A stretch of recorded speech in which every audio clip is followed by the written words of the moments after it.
we have the privilege and the curse of being the generation that's going to be alive during the interregnum. The US dollar is still king, but you have this upcoming prince that is Bitcoin. But during that overlap phase, neither of the rules are very clear. The rules in the fiat paradigm is lie, cheat, steal, print money. The rules in the Bitcoin paradigm are work, produce. You can't print, you can't do that stuff, so you have to be more honest. So it's got these like different forcing functions and different incentive structures. But when you mix the two together, what game do you play? And because we're closer to the fiat end of the paradigm, I believe this interregnum is going to be full of chaos. It's going to be fucked up all over the place, and we're seeing it. People have called Bitcoin everything from freedom money to banking the unbanked to mushrooms to whatever. Here's the best way to think about Bitcoin. It is a framework for excellence. Hey everyone, quick heads up before we get into today's conversation. During editing, we notice some strange and bizarre noises. We have no idea what this is. It wasn't there during recording. It's almost as if there's another presence there with us. We couldn't isolate it, so we left it in. And if you pick up on it and have any idea of what this could be, let us know, because we're super curious. With that said, let's get into the conversation. I hope you enjoy. What's up, ladies and gentlemen? Welcome to the Sovereign Mindset Podcast. Today, I am talking to the author of the Bushido of Bitcoin, Mr. Aleksander Svetski. And my goal here is to dig into where we are in the civilizational cycle, where we're headed, the role that Bitcoin plays in this whole transition, and how crucial it is for us to steer the ship. So with that said, Aleks, thank you so much for being on. Mike, good to see you again, brother. It's been, 6 months almost, man. So really good to see you. You're looking healthy, man. Thank you, brother. Yes, the last time we talked was in El Salvador. I don't know what you were there for, but you came onto the podcast over there in studio, and we had dinner afterwards. It was really nice. It was really good, man. I enjoyed that. Yeah, so cool. I've been reading through your book, The Bushido of Bitcoin, and really appreciate the effort to craft like a philosophical framework for like navigating this time period we're at, not only where we've been, but where we're going. Mm-hmm. And it's something that I've been working on myself with the sovereign mindset. And so in that sense, it's been helping me work through some ideas there as well. And the sovereign mindset is kind of the antidote to the fiat mindset, something that we've kind of experienced growing up in our lives, and matter of fact, have participated in, and therefore the distinction is so prevalent. Stark. And when you, stark. And when you realize that something visceral in me ignited. And so I see very similar parallels with you and your journey on the Bushido of Bitcoin. And so I really appreciate the effort that you've been putting in. And I see this conversation as pretty much iron sharpening iron. So with that said, I want to get into kind of the purpose of the book and a little bit of the background. So the purpose of the book evolved, and I think we discussed this when we first caught up, but basically started off as me trying to document the emergent values in the Bitcoin space. And in doing so, realizing that most Bitcoiners didn't actually adopt, these emergent values that most Bitcoiners, or most people, I should say, that got wealthy with Bitcoin actually went off the rails and became more degenerate and less of this kind of visceral sovereignty, virtuous person that we were describing. And that ran contrary to a lot of the Bitcoiner dialogues, which is like, oh, you get Bitcoin and Bitcoin fixes you. And I was like, well, shit, I just found a bunch of evidence pointing to you get Bitcoin and you become a retard. Like, what's going on here? And as I contended with that, and as I battled and wrestled with that reality, I came to realize that no, people seem to have some sort of ingrained, like, call it like innate ingredients that are necessary for contending with Bitcoin. So if you sort of are predisposed to becoming a fucking degenerate, whether you get rich off Bitcoin or buying Tesla or gambling on Coke or whatever the fuck you're doing, you're going to become a degenerate. But if you have a different, set of ingredients, and you sort of have you view money, for example, as a means to an end, but not the end itself, you treat it very differently. And what I found was, like, money is power, and power comes with responsibility. And those who want power without the responsibility end up being those who are corrupted by it, right? Those who take on power but carry the burden of the responsibility of that power, they are less likely to be corrupted by it, and they are more likely to channel it in a productive and a prosperous direction. And as I sort of contended with all of these ideas, the book evolved into more of a call or a challenge, which was, hey, if Bitcoiners are going to be the ones who end up with all of the wealth and the capital, they actually need the character to match the capital. And this is sort of the way I position it to people today: is you need capital and character to have a positive impact on the world. Character is actually more important than the capital. And this is where I think a lot of Bitcoiners go wrong. They think it's the Bitcoin first, and then worry about the capital later. No, no, no. You got to build the character fucking first, and then the capital to match it. Because if you don't have the right character, the capital will crush you, it will distort you, it'll warp you into a fucking goblin. And that happens to more people than it doesn't. You look at people who are once really, really nice, they win the lotto and they become complete retards, right? The lottery. And this was something I contended with. And basically, I then asked the question, I said, okay, well, if we're going to build character, what kind of character? And character is made up of not what you believe, but what you do. Because what you do is a stronger indicator of what you believe than what you say. And that is defined by a virtue. So a virtue is different to a value in the sense that a virtue is a verb, it's something you do, whereas a value is something you desire, right? And they're both important, but in my opinion, virtues are, I shouldn't say more necessary. I don't think that's the right word, but virtues are necessary for establishing a civilization because it defines the behavior of the people that constitute it. So my next goal then was, okay, what are the virtues? What are the behaviors? Where do we find what the best of these are? And I looked at the greatest civilizations throughout history for some inspiration. And then that's when I found and discovered, hey, wait a minute, Christian West overlaps almost perfectly with the feudal Japanese system, overlaps almost perfectly with the Romans, with the Greeks, with the Macedonians. So there must be truth here. And as I dug into that, I realized, wait a minute, there is actually a Bushido that we, as the new elite or the new nobility, are going to need to adopt, and a Bushido meaning a code of virtue, in order to help the world progress in the right direction. Because at the moment, the ship is being steered by absolute monkeys, and if we don't take it back, we're going to go right off a cliff. So anyway, I'll shut up there. But that's the basic premise: capital, character. Sure. And I I'll just touch on the story that I went through that exemplifies this pretty much perfectly for me. But with Bitcoin's bull markets that have come over the years, I've seen dramatic fluxes in my wealth. And I remember when one of those times I had broke a new level. And I just remember the thoughts that were going through my mind at the time. They were pretty degenerate. From now I got money to basically buy Lambos and travel the world, sleep with a bunch of women, do whatever I want.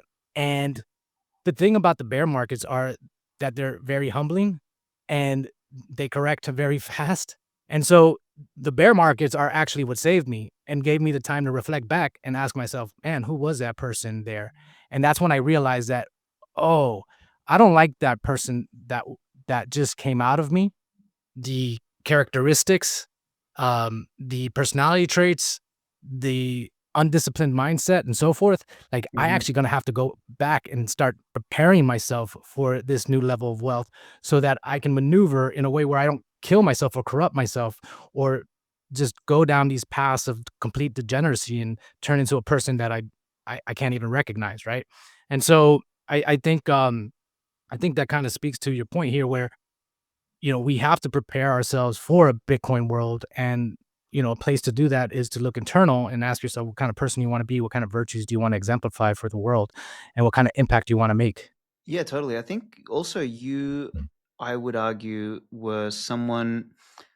I'm going to frame you as like a sleeping lion. So someone who had the necessary ingredients. Because correct me if I'm wrong, but you've probably also throughout your life been someone who was curious about what is the meaning of good and great and beautiful, and like what is the meaning of a good life, etc. Like you probably thought deeper than the average NPC. So even though fiat culture kind of warped your mind into thinking about pussy and Lambos and whatever, right? And living in Miami probably doesn't help, and all this sort of stuff. Like, you were warped in that sense, but underneath there was some element about you that wanted more out of life, something deeper, something more truthful, something more profound. And I think that's the kicker, because a lot of people don't actually have that. And a lot of people, I read a funny tweet a couple weeks ago, which, it's a joke, but there's, as with all jokes, there's truth in it. It said, the older I get, the more I'm convinced there's only 150,000 souls in the world. And what he's referencing there is that everyone's a fucking NPC. And I'm a little bit more probably harsh than you are. I honestly think some people are just beyond saving, and there's no amount of like waking up that you can do. If someone is a sheep, they're a sheep, and if you wake up a sheep, it's still going to be a sheep. But there is lions that are Mhm. wearing sheep's clothing, and they don't realize they're actually fucking lions, and they're the ones that I want to find. And that's Well, been a to big that, thing. so I agree with you to some extent, right? And to another extent, I realized just how much I was a product of the culture as well, and how easily it was for me to kind of slip into this fiat trap, right? Of living a hedonistic, very high tide preference life, and to understanding the impact that that had on me makes me think that there are probably more people out there. And yes, you're correct in your assessment. I did think deeper. I was like already had like principles from Mhm. just my libertarian background and so forth. But I wasn't spiritual. I didn't there wasn't a lot of depth there beyond just kind of those libertarian ideas. But I would say that to what extent, or my question is, to what extent has the culture um, pretty much brought on by the fiat system. To what extent has that kept the lions sleeping? And are they so far in their slumber that they can't be woken up? Well, let's answer backwards. I don't think they're so far in the slumber that they can't be waking up, because they are starting to wake up. The world, the younger generation is starting to shift right, man. Like, and it's beautiful to watch. Like, they're actually starting to stand up for themselves, and they're saying no and fuck you. And even though the fiat culture is, making them feel guilty for being a guy, and for being, a Westerner, and for being white, and for being straight, and for being a male, and all this sort of shit, right? The backbone is starting to come back. So I don't think by any stretch of the imagination can the lion not be woken up. But to your first question, is society and is civilization designed in such a way that it does make the path of being a sheep easier? Absolutely. I mean, that's always the case. I think it's always, you want to, like, if you want to be able to control people, convince them they're sheep first, and then your life, your job becomes 10,000 times easier. There's this the saying, right? It's very difficult to herd cats, right? Like, imagine trying to herd lions. Doesn't fucking work, man. You can herd the cattle, and the more you can make the lions behave like cattle, the easier it is to herd them. So I yeah, In I that case, though, Mhm. Svetsky, then is it the case that it's just 150 souls? Let's just go to that quote, right? And is it the case that there are just 150 souls out there who are awake and aware, or have the possibility of being awake and aware? Or is it the case that, hey, maybe there's a lot more out there worth saving, and structurally things just need to change in order for that to happen? I still think it's 80/20, bro. I think it's 80/20. I think it's honestly, I think God put 80/20 on the planet as a fractal rule all the way down. So 80% are NPCs, 20% are lions. Then of those 20%, 80% of them are sleeping, so they're sleeping lions, and 20% are awake. And then even of those 20% of the awoken lions, 80% of them are like, say, general material, and then 20% of them are fucking like ultra leader material, and then like it'll go 20% all the way down until you get the top lion. And I think that is like how God structured everything. You look at the nature of fractals, everything from the flower to the lightning strike to the galaxy to how our cells work, everything is 80/20 all the way through. And I think it's the same with humans and souls. Interesting. So in that case, then, what is your book then for? Like, what's the purpose? Who are you talking to in the terms of that 20%? Yeah, I'm talking to the 20%, and I think the ideally I want to wake up as much of the 80% inside the 20% as possible. I want to wake them up. I want to trigger them to say, I want to touch the button and them like almost be like, whoa, wait a minute, what the fuck? And find in their blood memory that they're a lion and that they're not a fucking sheep. That's ideally. And then I also want the 20% of the 20% that are already basically awoken lions to go and spread the word further and say, hey, one of our brothers wrote this, go and check this out. So that way, that's who I'm going for, the 20%. The other 80% I know that I'm never going to please and I'm never going to resonate with. So yeah. Okay. And in terms of where we're at now, right, with the whole fiat system and the cycle that we're going through, kind of what would you give your diagnosis of the problem? What's going on right now? What's going on right now? We all know the fiat problem, so that's one thing that's been happening for a while now. But I think the problem almost goes, not almost. I think the problem does go deeper. It stems from this sort of something the left embodies very well, which is envy. I was actually speaking to a guy today. I went to this little network state conference here locally. I was surprised it was happening. And this guy was, a Randian. He's like, I've been following Ayn Rand's work, and he goes, I'm an objectivist. It's the closest to my, life philosophy as possible, and all this sort of stuff. And we're kind of talking about this, the idea of how the leftist who embodies this mostly, but this is like a philosophy of envy. It's if someone or something is better than you, you believe in equality so much that you would rather tear down the good and the beautiful and the great in order to equalize, so that we're all the same, right?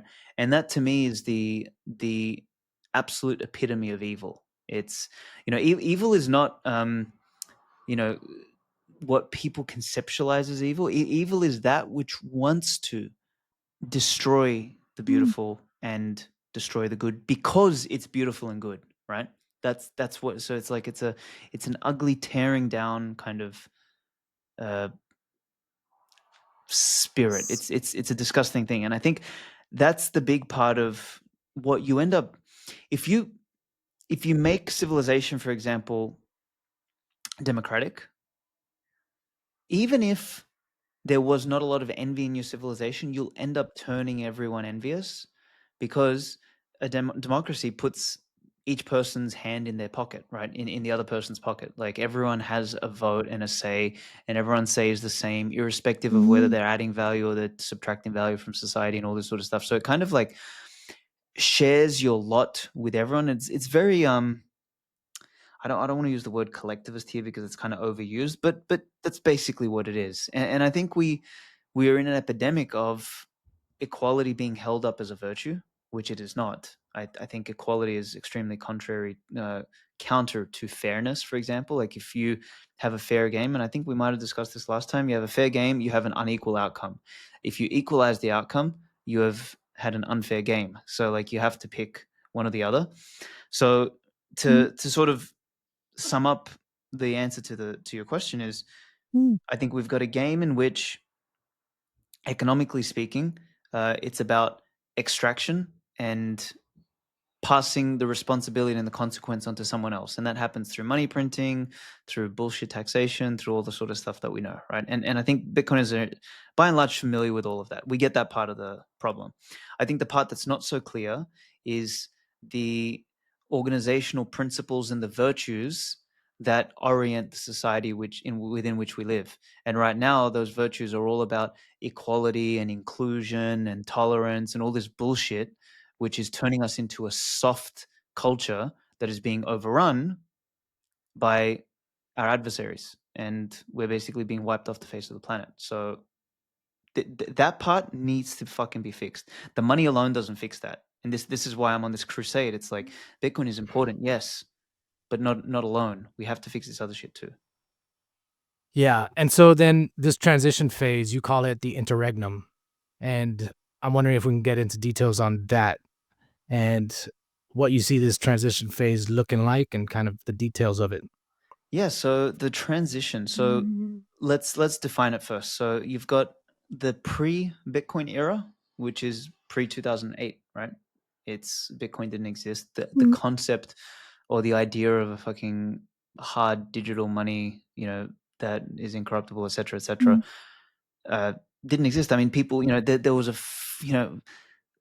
10 people in the world who had maybe conceptualized it, but beyond that, like, it wasn't a thing. So you had that the pure fiat paradigm, and then let's say that the other paradigm is, I don't know, 100 years from now, 200 years from now, when there is no fiat, when everything is Bitcoin and everything's denominated in Bitcoin, and money becomes like air. You're not thinking about it anymore, right? Like, when something works when you're not complaining or thinking about it, or arguing about it, right? Like, when it's no longer the goal. Like, we don't argue about fucking air or anything like that unless the air is really polluted, in which case we need to fix it. We're arguing today about money and all this sort of stuff because the money is broken. When the money works, we'll have forgotten about it. So hopefully Bitcoin will lead us to a day in the Bitcoin paradigm where money is no longer the end. It is just a means to greater ends. And those greater ends, building family, populating the earth, greening the earth, going to space, all of the fucking cool shit that we can do as a human species. Now, these two worlds have completely different, not just economic models, but social models, the virtues, the behaviors, the structures, the organization, like, everything about these two worlds is very different. Where it gets tricky is the period in which those two worlds overlap, and that's the interregnum. That is the period between kings. That's effectively what the word means.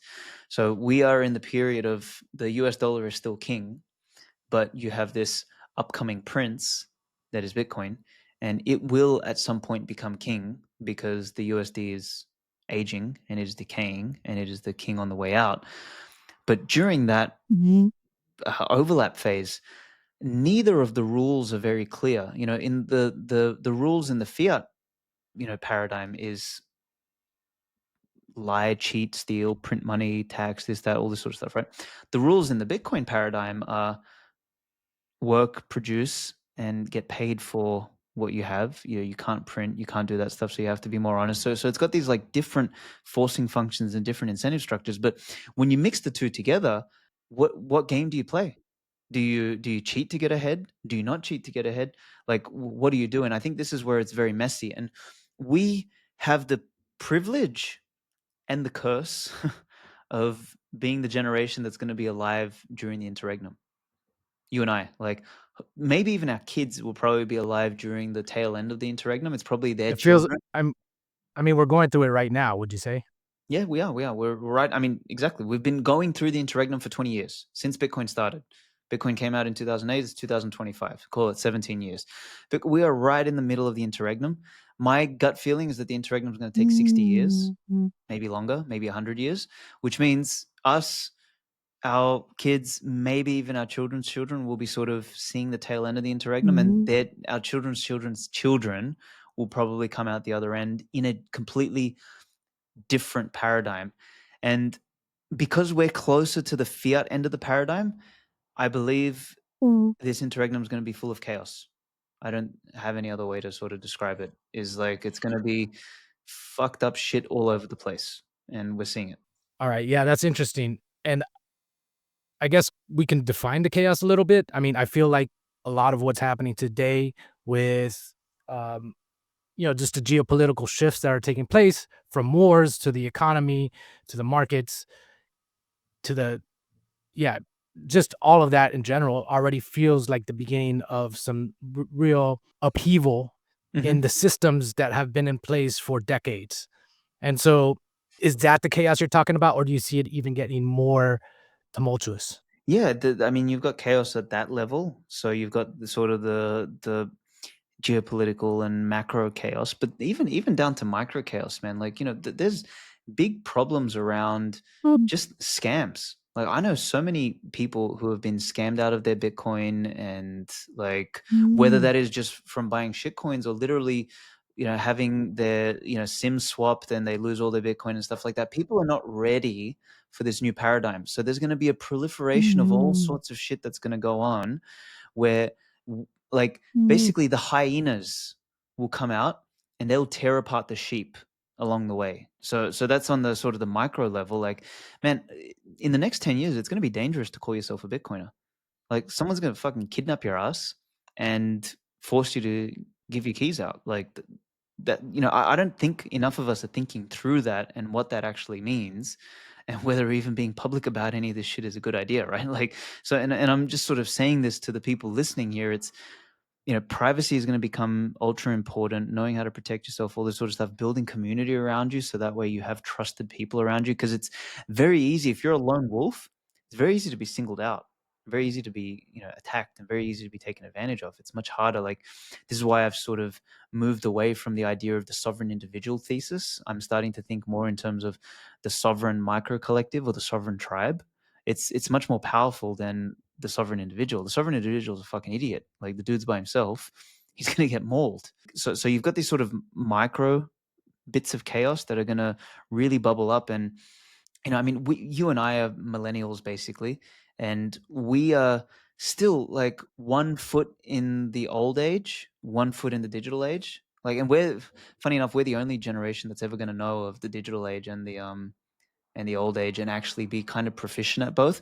But even at my age, I'm probably a couple of years younger than you, but I'm starting to lose steam with all of the new technological advancements coming out. Like, I never got into TikTok. I'm never going to get into what's next after that. So how these things in the future, play with Bitcoin and the scams and all this sort of stuff that's going to come from that is going to be beyond me. So it's going to get quite messy. So that's all the micro stuff. At the macro level, I mean, we're going to start to see. We're already seeing it. We've got a new poker player in, American politics, which is Trump, and he's playing the game very differently than everybody else who came and played before. And that's, all of the things aside, tariffs good, bad, whatever, it doesn't matter. Like, at the end of the day, he's taken the global economy and the global geopolitical thing, and he shook it up. Like, that shake up is going to create chaos. Uh, I personally think it's the right kind of chaos, because it's going to, create a situation where America's got an opportunity to get stronger and all this sort of stuff. And we can go into the details why there. But I also think it's going to create a situation that leaders who hate Trump even are going to say, you know what, fuck America, we're going to worry about ourselves first. And it may actually start to move the world more towards like a multipolar situation, where there's like different enclaves in power, instead of this like world under which there's one global hegemon with the US, military and the US dollar. So it's a very, very interesting time, and you're seeing it in the markets, you're seeing it in geopolitics, you're seeing it in everyone from libertarians are arguing, leftists are arguing, right wingers are arguing, everyone's arguing amongst each other, with each other. Fucking, it's nuts. It's nuts. And I don't know, it's impossible for anyone to know where this leads. But I think ultimately it is the price of going from the prior paradigm into the new paradigm. I think all of this has to happen. And I think we need to find a way to ride it out and capitalize on it.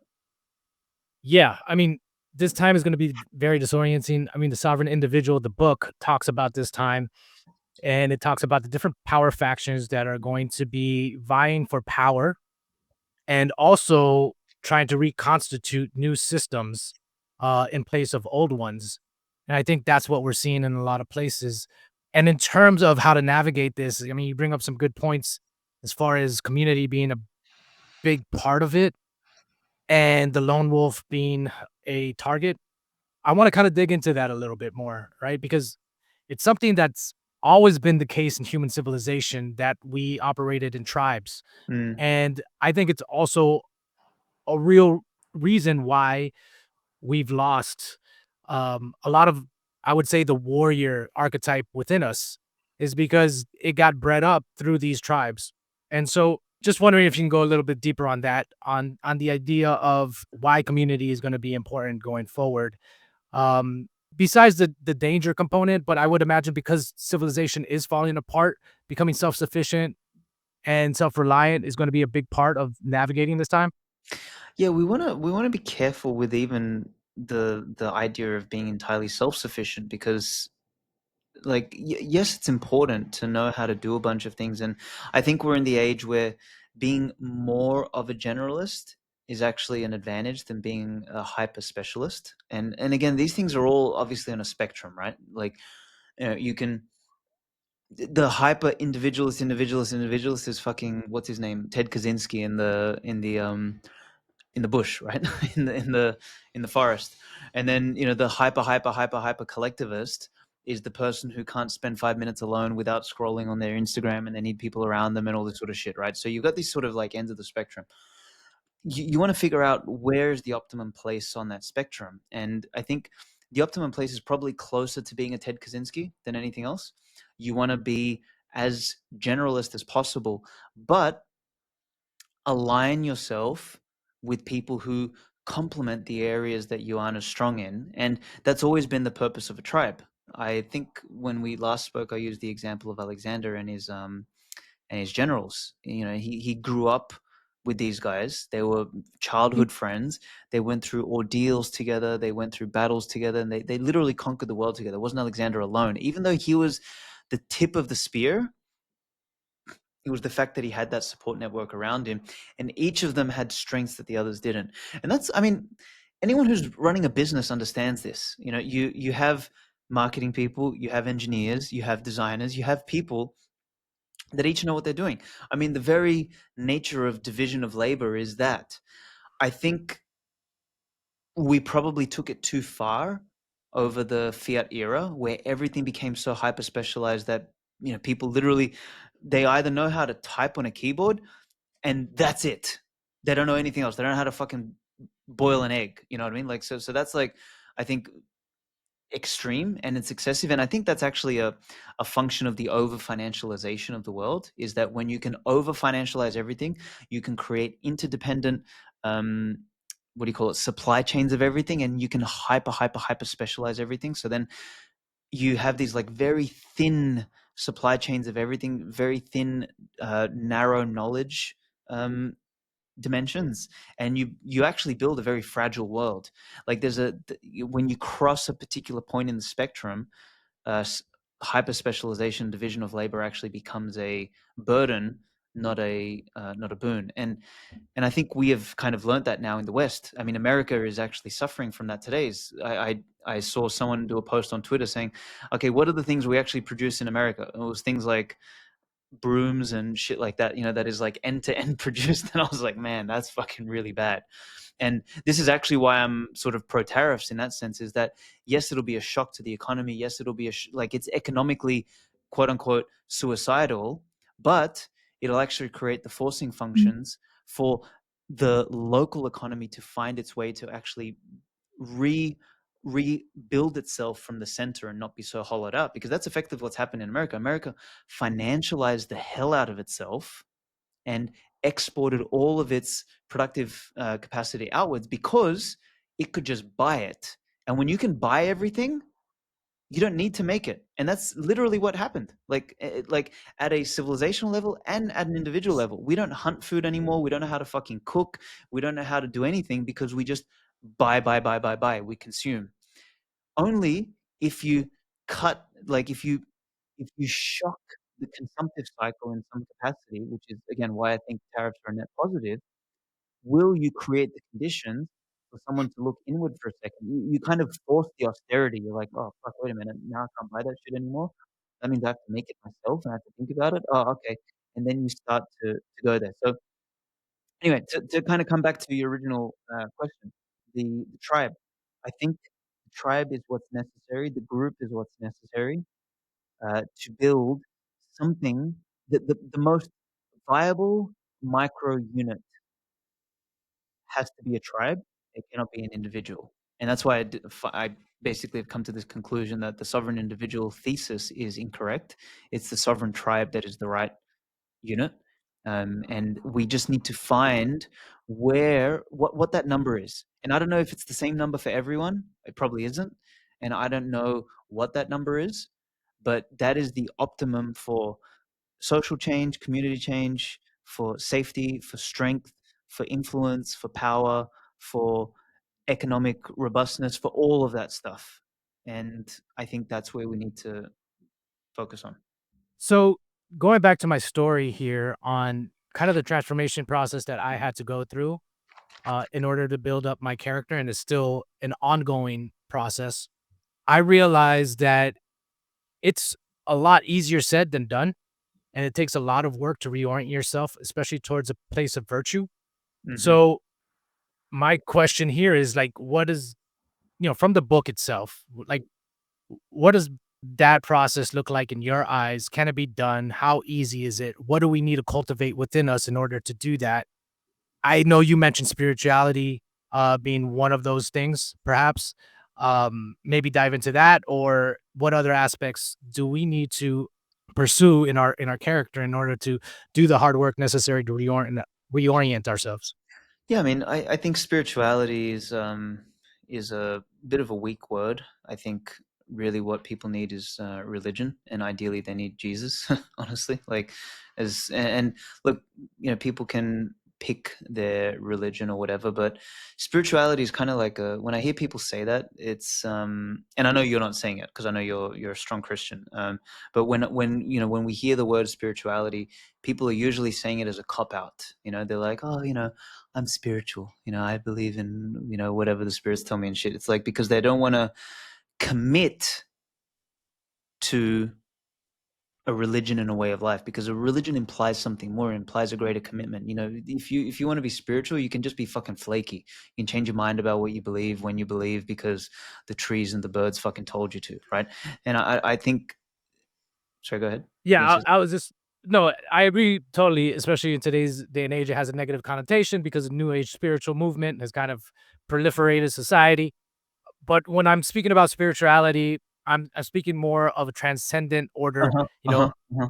and something that lives beyond the material world, Okay. something that exists beyond the material world. Mhm. Because the difference between me without that spiritual lens to me with the spiritual lens, it's a complete night and day difference in how I view the world and the courage that I'm able to also Mhm, muster up mhm, within mhm, me mhm, and so mhm. forth. And I feel like it's this idea that there is another dimension to this world which is immaterial and which Yes. also acts upon us. So just want Yes. to clarify that. Yes, yes, yes. Thank you. Yes, 100%. And this is through that lens and through that framing. I think this is the most important thing. And I think libertarians and people like that, people who are too focused on the economics, sometimes forget that, because economics is the study of the material, and it's actually very relevant. Like, if you don't have your material dimension in order, it's very hard to have the spiritual dimension in order, right? So it's kind of like the foundation, and it's very necessary. So when I go and take the piss out of libertarians and people like that these days, I do it with the understanding that I know that it's necessary. But to your point, there's actually something that transcends that. And I always use the construction of the Christian cathedrals as an example, right? When the Medicis went and started constructing, the Duomo in Florence, and contracted the David and all these sorts of things, these cathedrals, particularly, that took 300 years to build. Do you think they did it for profit? Because it made like economic sense, because the fucking accountant sat down, pencil pushed his way and said, oh yeah, we're going to make no, they built something that was going to outlast them. So the spiritual, the transcendent, points the direction. The material is subservient to it, because the material must deliver you there. And I think this is probably the biggest era of modern civilization, is that we've made the material the end, right? And we've sacrificed the spiritual, the higher, for the material end. It's like, I will do the wrong thing, I will lie, cheat, steal, and pretend God doesn't see, just so that I can get a material gain, because that's what matters. Whereas the older paradigm, and again, I'm not saying that everyone in the past was a saint. Obviously, there's been fucked up people all throughout history, but sort of by and large, the premise was that God was watching, and the material that you had was put towards a use that was for a higher spiritual end. And there's no way around it. Like, when I talk about virtues, something like courage. When I talk about courage in the book, and I describe the stories of Alexander the Great and all the people who exemplify the virtue of courage, you feel it, and that feeling comes, yes, it comes from within, but it also comes from without, right? And it's not, when you're reading that book and you're reading those words and you're imagining that story, you're not getting an economic benefit out of it. You are getting a sort of like, it's feeding your soul in some capacity. And when then you act with courage later, and you are living in accordance with that virtue, it makes you a greater person. And when somebody sees that example, it fuels something in them. It's almost contagious, right? So to me, that is, the older I get, the more I find that more important, which makes me think, whether it's something that is, just as we get older, we have to come to terms with. Maybe when you're younger, like that kind of shit is not as important, right? Because you are more in the material realm. I don't know. Um, but I do think the spiritual realm is extremely important. I'm I'm gonna go back to that question. I'm gonna Please. say that from my perspective, I realized growing up that a lot of guidance was missing. And going back to kind of this idea of a tribe, I think that is what Mm, the mm, tribe is for. You have a fellowship of men or elders mhm, there mhm, to mhm, guide a man on his journey towards cultivating a certain awareness in the material world and the spiritual world, and also in their abilities and capabilities. And I think that's what has been lost. I've gone, mm, my own personal story going through the traditional school system.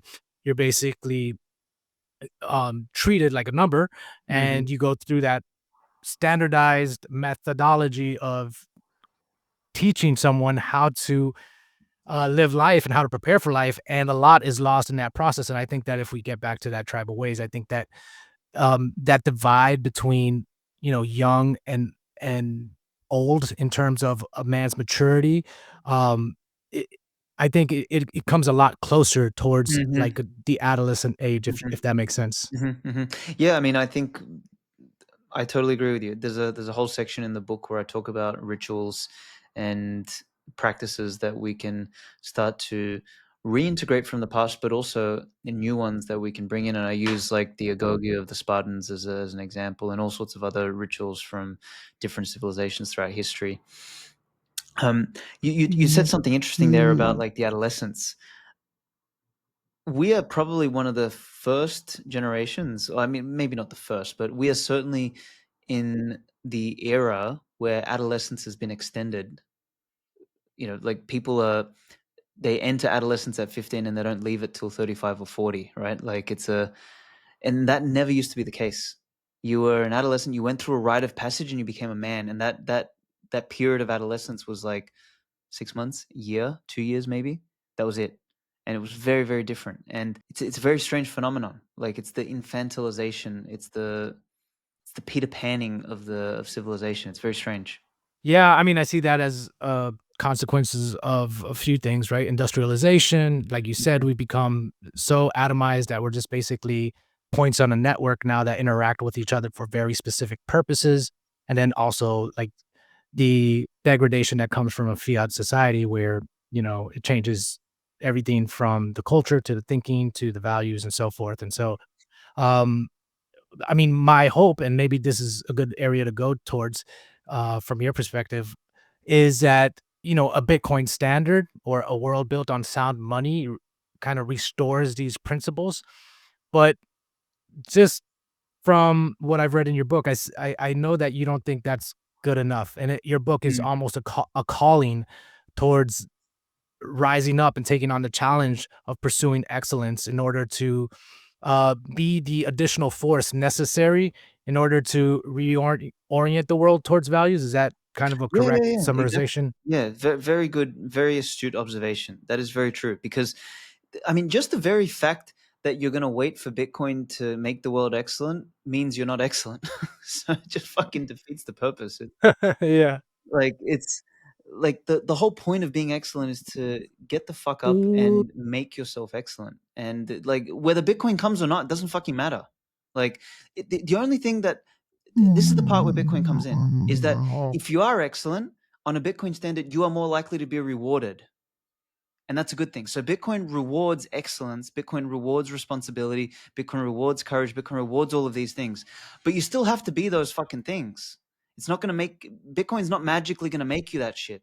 So this is the whole point. And like I got on stage in Prague last year and I said, look, people have called Bitcoin everything from freedom money to banking the unbanked to mushrooms to whatever. I said, here's the best way to think about Bitcoin. It is a framework for excellence. That's it. So on this paradigm, there is still going to be massive inequality, because guess what? People are unequal, and some people are not going to fucking get off their ass, and they're not going to do anything. But the people who are excellent, the people who do take responsibility, the people who live by these virtues are going to get ahead on a Bitcoin standard. And that's what we actually want, because when those people can get ahead, they raise the vibration, they raise the civilization. That's the whole fucking game right there. It's the whole game. It's that you have to be excellent. Bitcoin ain't going to make you excellent. But if you are excellent, you get paid, and that's good. Yeah. Is it then turning into a meritocracy? Is that the Mo- world that we're moving towards? More so, I think it provides the conditions for something more meritocratic. I'm wary even with that word these days, because we sort of like hyper meritocracies can devolve into like Singapore, for example, is a hyper meritocracy, and it kind of devolves into something where work is and working is held above all else. So I think that even that sort of has its dangers. And I mean, maybe this is just the price we have to pay. I'm thinking more in terms of like feudal meritocracy. So it's like different levels and different strata in civilization where the merit associated to it is different. So it's not like a blanket meritocracy where it's, just work hard at every single level. It's, the warrior class has a different form of merit that is measurable than the artisan class, than the merchant class, than the plebeian class, and every so merit needs to be a bit more dynamic than just one blob of meritocracy. And I know I'm getting into sort of like the nuance here, and like I'm kind of like splitting hairs, but basically, yes, to your question, it is meritocratic, but not homogeneously meritocratic. Yeah. It's actually a place that I was going to, speaking about feudalism and whether that's even compatible with meritocracy. Um, and yeah, just to kind of get your take on it, because when people think of feudalism, they think of lords, um, basically hovering over their peasants. And is that your view on feudalism? And then, like, how does meritocracy play into that? Yeah, I think this is the big lie we've been fed in school, is that somehow feudalism was about lords lording it over their peasants, and that's never what it was like. In fact, the peasants of the feudal age probably lived better, more fulfilling lives than the average fucking wage slave today that is spending 4 hours in traffic and working an office job and can't make ends meet, and being injected with experimental medicines, and basically drinking plasticizers and shit like that. You know what I mean? Like the ancient the more medieval feudal system had quite a bit of freedom and lenience with their peasants. And they worked the land, and the lords protected them, and they had this sort of symbiotic relationship. And when that relationship was taken advantage of in any capacity, there used to be some sort of revolt. The lord would get killed, pitchforked or some shit like that. The place would burn down. So it wasn't like this. We get fed by Hollywood so much fucking garbage, so that we can become complacent and think that, hey, we've got it so much better today because we have a refrigerator and we have a fucking toilet. Okay, congratulations, bro. You literally spend your entire fucking life in front of a screen. You work a job that you fucking hate. You have no money. You work, you get a pension, and you die. Like, you literally didn't do anything. And like, I always like want to challenge people with sort of the frowning upon of feudalism. The other thing about feudalism, they say, oh, but if you were a blacksmith, then you couldn't be anything else.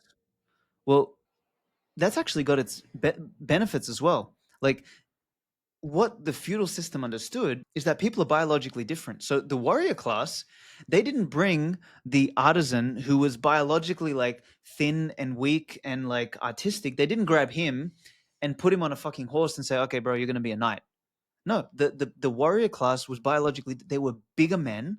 They were strong. They were fucking like 2000 in their T measurements. Like they were very different. And their role was to go and fight. The artisan's role was to go and make art. The blacksmith's role was to make blacksmith. And it was very clear based on biology, on birth, on natural predisposition, who did what. Now, was there some permeability? Yes. Was there as much permeability as there is today? No. And this is probably why feudalism fractured, because it probably got too stale. But I would argue that today we still have feudalism, but we have invisible feudalism. You've got the wage slaves who are still the peasants. You've got the people who think they're fucking cool and they're earning a little bit more, but they're not. So you still have the artisans, you have this, you have that. So we still have these layers, and we still have, these lords, but we've replaced lords who were in touch with the land with lords who are in touch with the banking system. You know what I mean? So I kind of think it's a dead argument. So to sort of sum it up, I think feudalism is not as bad as what they taught us. Number one. Number two, it was actually more honest than the obfuscated feudalism we have today. Number two. Number three, I think Bitcoin is very compatible to feudalism because I think people will naturally gravitate to what they're good at. Athletes being athletes, engineers being engineers, artists being artists, entrepreneurs being entrepreneurs, warriors being warriors, etc. And if we can start moving the world back that way, knowing that some level of permeability is important, because yes, you do have exceptions to the rule, but you cannot build a system based on exceptions. You have to build a system around the generalizations, but leave enough room for the exceptions to move. If you do that, I think you have a very sound system. And I hope that Bitcoin leads us more to sort of meritocratic feudalism, because I think that's the optimum setup. That's an interesting framing, meritocratic feudalism. I don't think many people would associate those two words together. No, no. And I'm gonna do some thinking off the top of my head here, right? But I'm just based off what you said, imagining like let's just shrink down the society into a small community.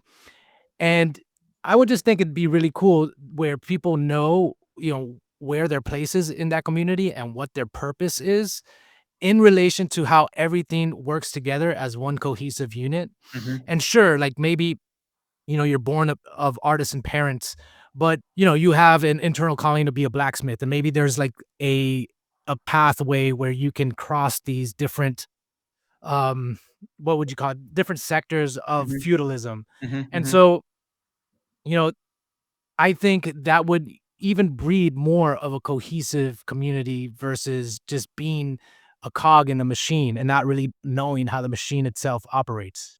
Do you know what I'm saying? Yeah, for sure. Yeah, and that's what I say. You need the room for the exceptions. And I think today one of the lies that kids get taught, and I think it originally came from a good place, but it kind of got distorted along the way, was this idea that, hey, you can be anything.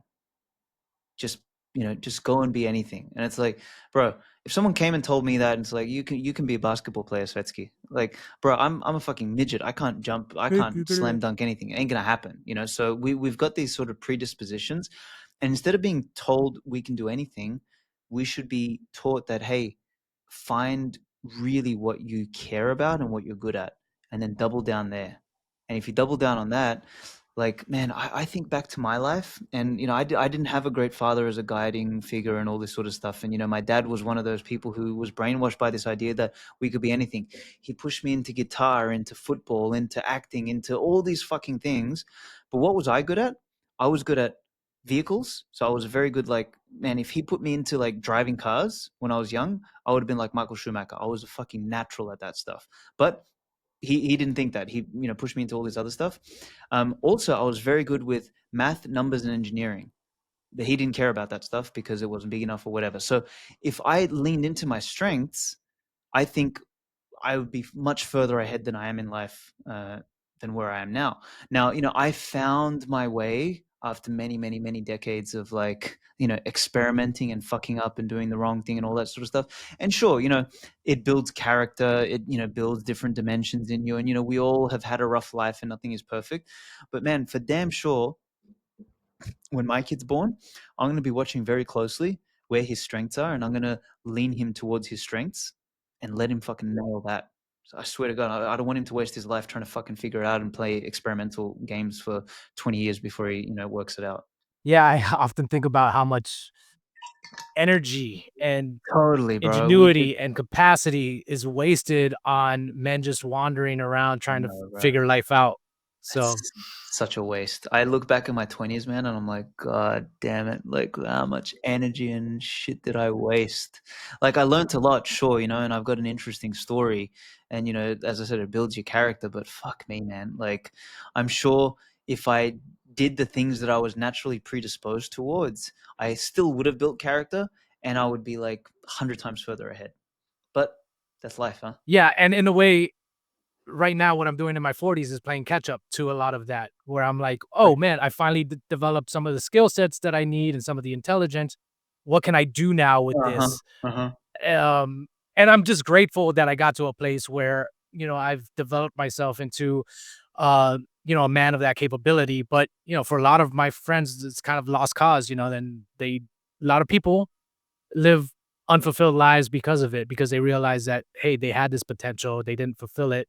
And yeah, I think that that if there's any comeback story for human civilization, it is the man recognizing his strengths, cultivating them, and then putting them to use in a very virtuous way. And speaking of like virtues, I kind of want to get into that now, and I want to talk about the idea of virtue itself without a backbone, because you mentioned it in your book, and it's something that I realized the other day because I was at my dad's house and he had a book on virtues on and the same similar thing where it was all listed out.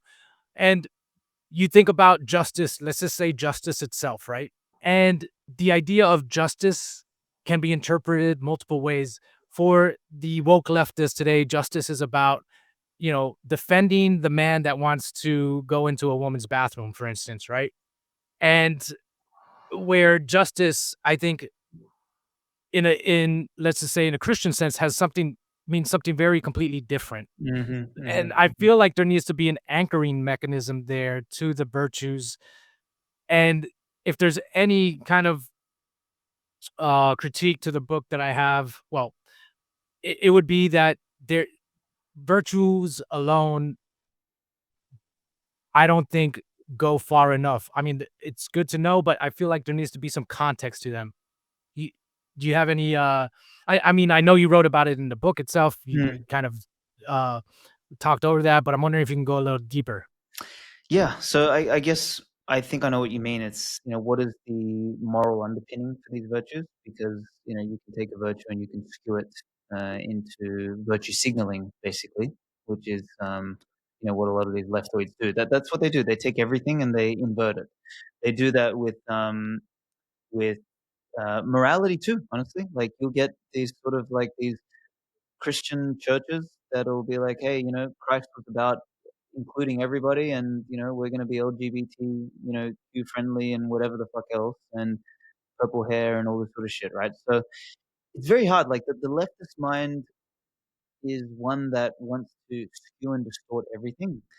I tried to avoid, like, I think the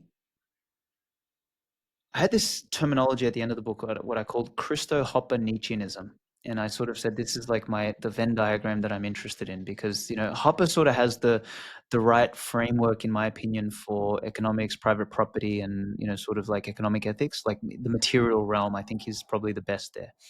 Um, I think Christianity is the right uh, ethical framework, particularly for those of us in the West. It might not be the right ethical framework for the Chinese and the Japanese and the Indians and the Africans or whatever. They have their own ethical frameworks and stuff like that. I think Christianity is a uniquely European thing. I don't think it's from anywhere else. I think it's a European thing because it's so embedded in our blood, in our culture, and it emerged out of, yes, Christ was the fountainhead of it, but it was developed over the years that preceded Christ into a broader religion, a broader teaching, and a broader movement, right? So I think it's very relevant to Europeans from an ethical standpoint. So you got Hopper, you got Christ. And then I think Nietzscheanism, for me in particular, I think Nietzsche was very spot on about his disdain for things like equality and envy and resentment. He warned of those three as the toxic concoction that would turn the West in on itself. And he was spot on. He accurately predicted that the West wouldn't the West's demise would not come at the hands of its enemies, but it would come at its own hands. It would castrate itself, and that has effectively happened. So for me, Nietzsche's position on uh, maintaining a north star of greatness, excellence, glory, and strength, I think is very important. So if somewhere in these, like, they don't overlap perfectly, and I think that's actually a good thing. I think where they overlap, there's a very strong framework for us to go from. Go. Can I ask you Yeah, sure. just on that, because it's interesting because you're pulling from a bunch of different philosophies, and you mentioned this in the book as well, and they seem contradictory, but yet they have overlaps here and Mhm, there. mhm, mhm. Now, when it comes to Nietzsche, right, it's typically seen that it's kind of like the antithesis philosophy towards Christianity. He wrote a book called The Antichrist, if I'm not mistaken, and he attacks it. I think he attack it, Christianity Yeah, he attacks in. Christianity big time. Yeah, he attacks Christianity as what it became. He says that Christ was the first and last Christian. Basically, that's his sort of thing. And he said the last Christian died on the cross, Mhm. and that he was the only true Christian. Everybody else who came after was a fake Christian. So he's and now he's a troll, so he's excessively critical of it. But what he was critical of was the institution that Christianity had become, which was one in which it fomented guilt amongst the people or its disciples. And in embedding guilt, you turn your drives inward.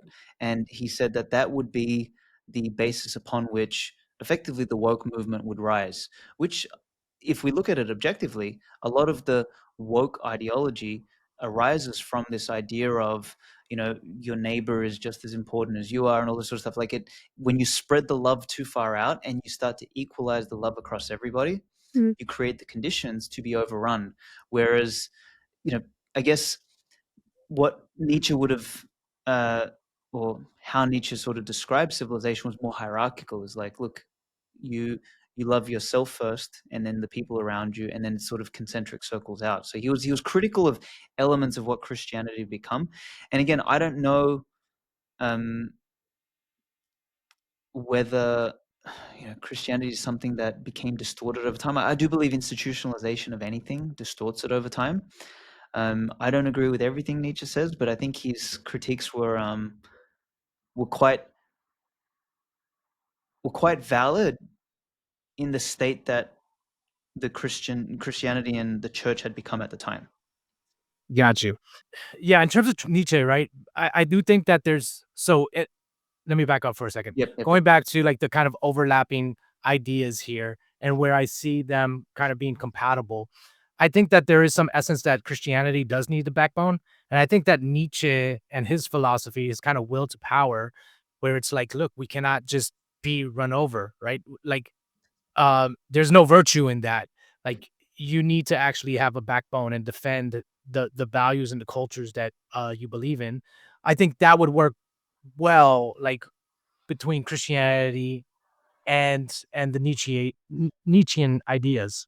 Well, let me give you an example who would have been Christo-Nietzschean. The fucking Crusaders, bro. Mhm. Like, Gotcha. you get me? Like, they weren't pussyfooting around, free love and like whatever. Like, they went and killed people.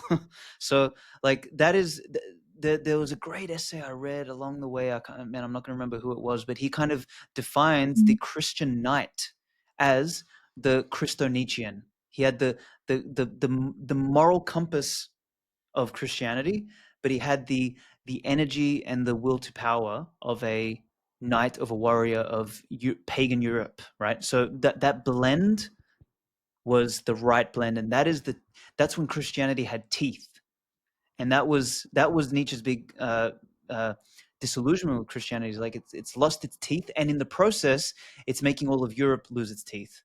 And if Europe loses its teeth, it will turn inwards on itself and it will collapse. And everyone laughed at Nietzsche because Europe was in the golden age at the time and everything, it was the peak of power. And everyone's like, oh, you're a fucking idiot. And here we are 120 years later, exactly what he predicted. He predicted the last man. He predicted the NPC. He predicted equality. He predicted democracy. He predicted communism, all before everybody else did. Yeah. So it's been something that I've been grappling with.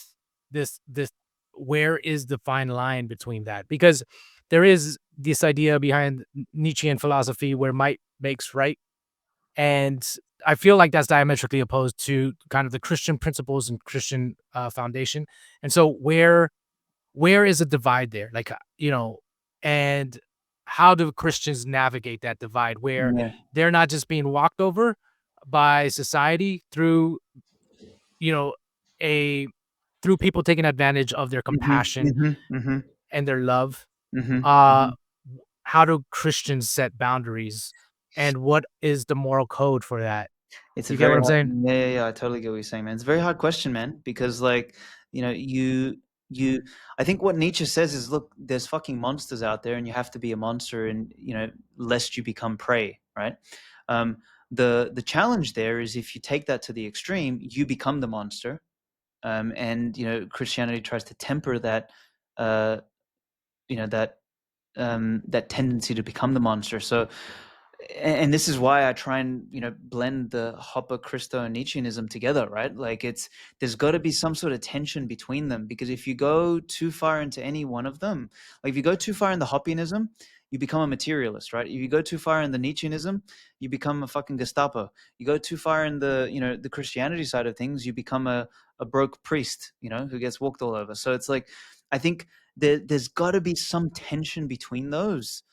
And I don't know. I think if I knew exactly where that piece would be, I would be the most accomplished man on the face of the planet, and I'm obviously not. So I think it's contending with these tensions to find what's right. I don't know I don't know if there's a clean answer. Is the Bushido of Bitcoin then kind of an attempt It is. to It is.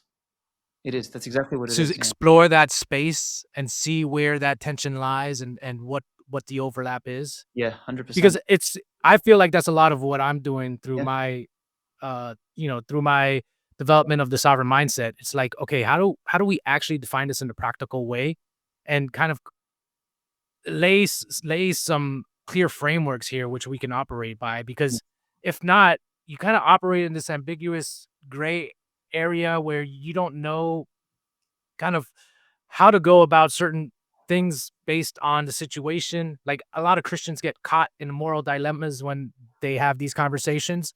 And it's like, how do you navigate that in a way where you clearly know where you stand and what your ground Mm, is? mm, mm. Because that would add a lot more clarity to everything, I think. And also it would also inform your decision making and your actions a lot better as well. And it's something that I've been wrestling with, and I want an answer. It's kind of within me to search for this answer. Mm. Yeah, man, it's very tricky. I think the process of looking for that answer is the only way we're going to get closer to the answer. I don't think there's a final answer. I think it's going to change with the times and with the age and with the context and all of that sort of stuff. The reason why I went down the path of virtues and why I spent so long in each virtue trying to define the virtue, not just like etymologically. I spend, 2 or 3 pages, like, I looking saw up the that. etymology, but then I spend another fucking 20, 30, 40 pages per virtue showing you examples of what I mean by the etymology and, like, what is the exemplar of that virtue. Because and I use ancient examples, I use Christian examples, I use Japanese examples, I use all of these examples to show you that this is, it's something like it's God given, right? Like it's in our DNA to understand what these virtues are. We sense them, and while I don't make the claim that uh, you know I have been told by God that these are the virtues. The claim I make is that through my observations of the civilizations and the cultures that have adopted these virtues, they have been most just, courageous, righteous, and all this sort of stuff. And therefore, I can make the conclusion that God instilled within us these virtues such that living in accordance with those, we move more towards the good and the light and the beauty and the truth, right? So that's kind of how I came to the virtues. So I do think, to come back to your original point, is I actually think there is a moral framing behind them, but it's embedded within the very fact that those virtues, defined accurately and exemplified in the way that I tried to paint them, are what God intended those virtues to be, not the caricatures that the leftists want to turn it into and all this sort of stuff. Yeah, I mean, for me, there's no problem to look at the virtues that you espoused in your book and just connect it to Christianity, right? Like, it's just like, okay, cool. So in that sense, it is kind of like a layer on top of, um, it is a layer on top of Christianity for me. But I feel like there still needs to be the kind of the foundational layer, like a layer one, Yeah, yeah, yeah. for those virtues. But that's just my take on it. Um, okay, to kind of start closing things off here, I know you've been generous with your time. Um, where are we now? What's the battle? What's the battle that we're in right now? So, and I'll give you my perspective to kind of bounce around off of. But I do see the battle right now being in the midst of this chaos. We are facing a concentration of power and centralization, and I see that being um the big threat right now in terms of like a thriving, prosperous, opening for humanity to flourish. Um, is that kind of your take, or what's your take on what the big issue is right now that humanity's facing, besides the interregnum itself? Yeah, I think that was definitely the battle recently. I think the battlefield has changed a little bit, honestly, because I think the Yes. battlefield is more about, this is going to sound funny, but time dilation. Is that I think our relationship to time has been so skewed. Like, we are, we create technology, and the technology create changes us, and then as it changes us, we change it, and then it changes us, and it's kind of this like weird fucking dance where we sort of become like not as human as we were before. And these days, one of the things I've noticed, like now, even on Twitter, for example, like Elon somewhat saved Twitter because he, free speech, this and that. But now Twitter's just become fucking slop. Like, it's complete slop. Like, I call it the sloppening. Like, everything is just slop, slop, slop, slop, slop. And I don't even want to be on there anymore. I'm like, what the fuck is this shit? And you've got that coupled with a new hysteria every 2 days. Like, fucking The current tariff. thing. Exactly, man. The current thing does not stop, and it's like it's heating up. Like, even 2 years ago, the current thing was like COVID, and COVID lasted for like almost a year, right? And then it was like, I think they tried to roll out the second virus, whatever it was called, Omicron or whatever, but that died out very quickly. And then the next current thing was the vaccine for a while, and then that sort of died. But now, like, the current thing is almost like, it's almost every couple of days now. It's insane. And I think that's a bigger problem, in the sense that we are losing all relationship to time and reality and meaning and all this sort of stuff, and everything is just becoming one big fucking chaotic maelstrom. And I don't know when we snap out of that. Maybe there's like some sort of breaking point where, because the problem is, the more hysteria and the more slop you get, because the slop is basically people trying to make meaningless shit meaningful, right? That's really what slop is. And hysteria is the same thing. It's taking meaningless shit and making it really fucking meaningful and blowing it out of proportion. So what it's doing is it's driving us fucking crazy with these massive dopamine hits and ups and downs and all this sort of shit. Everyone's arguing. At some point, when everything means so much, nothing means anything. And I think there will be this sort of like, I don't know, almost like a blow off top of people's relationship to anything. So I don't know. I think, honestly, I think nihilism is probably the biggest problem that we're about to face. Is that like shit's gonna get like completely meaningless and everyone's gonna fucking check out. So I don't know. It's a weird thing. Yeah, I see what you're talking about. I feel what you're talking about. Like, it's just I get sucked into it. I get drawn into it, and I don't want to be on like Twitter, and I don't want to be watching the current thing. But things are happening. Monumental shifts are occurring at such a rapid pace it's also kind of interesting too in that regard. It's like, oh, how do all the chips fall, you know?